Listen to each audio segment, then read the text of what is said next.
Imagine unpacking boxes in your brand new California home and finding out payment you planned on was the cheapest thing you have to deal with. Because once you get insurance involved, the tax bill shows up, your commute starts, the cost of daily life kicks in. A lot of people realize too late that they didn't move into a dream, they didn't move into a financial ambush.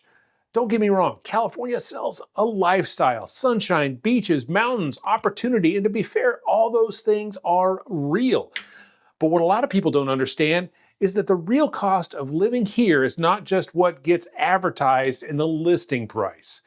It's everything that comes after. So before you pack the truck, quit your job, and head west thinking you're buying a better life, here are 10 reasons not to move to California, plus 3 bonus reasons that even catch those smart buyers off guard. All right, so let's talk about number 1. Housing math in California is broken. Like if you move to, let's say, Ventura or LA counties, you have to make quite a bit more than the average salary to be able to buy a home in those markets. And that makes it a rough thing to do. And sometimes the math just doesn't work.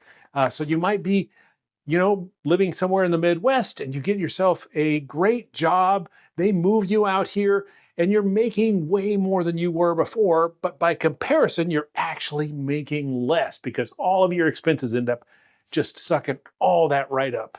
All right, number 2 is the property tax trap. Now, maybe you've heard that there's this thing called Prop 13, which holds property taxes down to just 1.1, and there's an annual increase of less than 2% on that number. But that still ends up being a pretty large number when your median sales price is $850,000, right? Additionally, there is new laws in California that are really wrenching that Prop 13 tax, and I really think that it's in total is going to go away very soon. All right, then there's the insurance crisis. Between floods and fires, we have a insurance commissioner that just is not giving the amount of money it takes for people to absorb and justify the liability for insurance in California. We have had a ton of insurers leave the state. And it means that it gets harder and harder. Not even just that you have to pay more. It is literally just harder to get insurance. And so there are about 10% of homes in California that fall out when they get into escrow just because the buyer cannot get insurance, which is crazy. All right, let's talk about the hidden tax that nobody really talks about, right? And what is that tax? That is the traffic tax. Now, traffic doesn't only suck up your time, depending on where you live in Southern California or up in the Bay Area, you're dealing with traffic and it can suck up a good hour and a half of your morning and an hour and a half or more of your evening. And that's just a little bit of it because it also costs you money and wear and tear on your vehicle, time not with your family, all kinds of other things. And it's a tax that really doesn't get talked about. You just hear somebody say, oh, you have to commute. Well, there are expenses that come with that commute, and they don't always get accounted for when you make that original decision to go ahead and commute. All right, let's talk about the everything else tax. So what's the everything else tax? Well, that's just, you want to go out and have a nice evening of entertainment. If you go out, family of 2, so I'm talking about just a date night, to, let's say, go get tacos. You have a glass of wine with your tacos and maybe a margarita. You're looking at $100, and that is on Taco Tuesday night. And so, just getting out and doing little things can be a lot more expensive here in California. One of the things that I noticed when I moved, I went to, and this was years ago. It was, I think, 2014 2015, I think. Went to Florida, and I was expecting things to be just more expensive because I went to Orlando, so we were going to the Disneylands and all that stuff. Ended up that eating was less expensive. All these other things were less expensive. Now they have their own set of crosses that they have to bear in Florida. So I'm just talking about the comparison, but there are a lot of things that are just plain more expensive in California. All right, let's talk about the one that was really prevalent last January of 2025, and that is wildfires in Southern California. And you get the same thing in Northern California and the Sierra Nevada. You get random wildfires, which is part of the why your insurance is going to be a little bit more expensive depending on where you buy.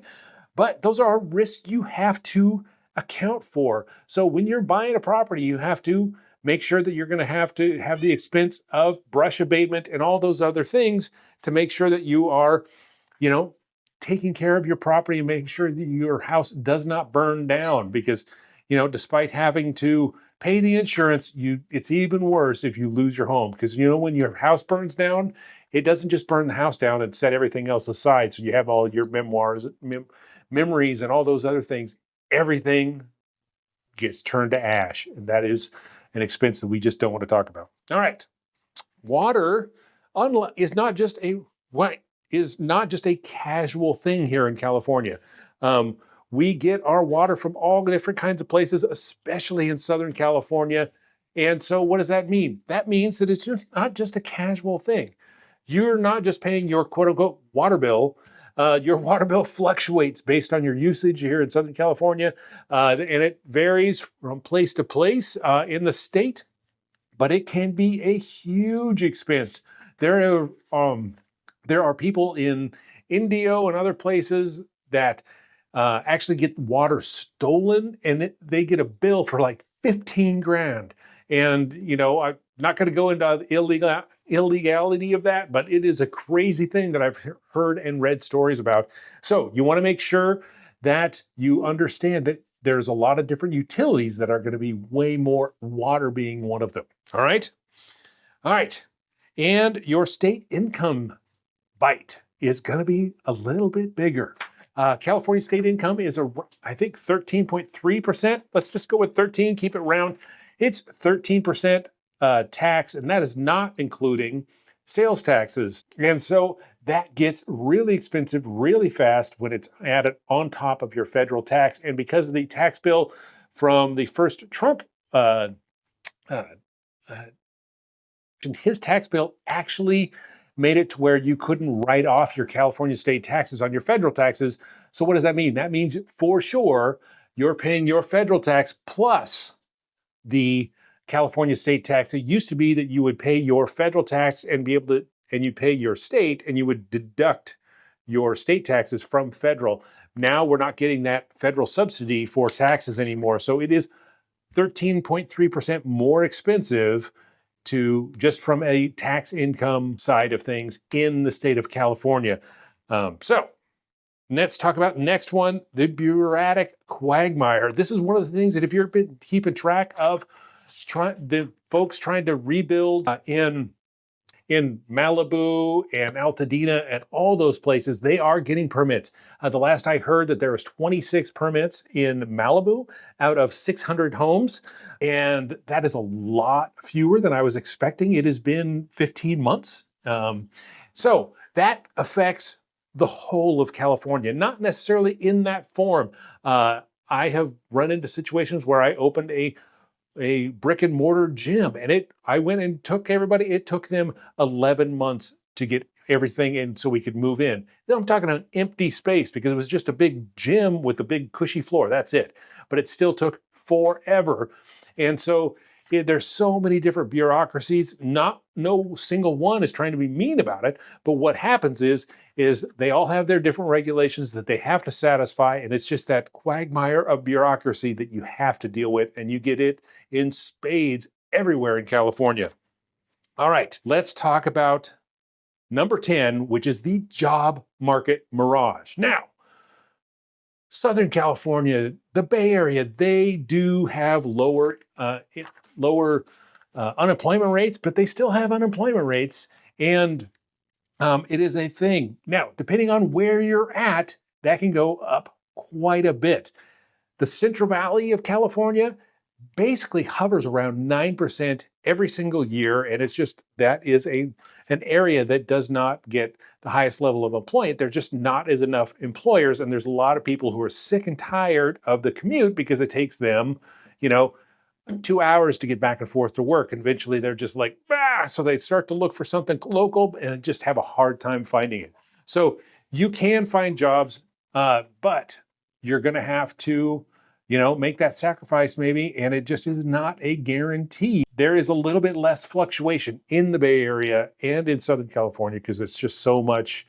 And you can go get a job, but is it going to be a job that's going to be able to sustain the lifestyle that you originally came here for? Maybe not. All right, let's talk about my bonuses.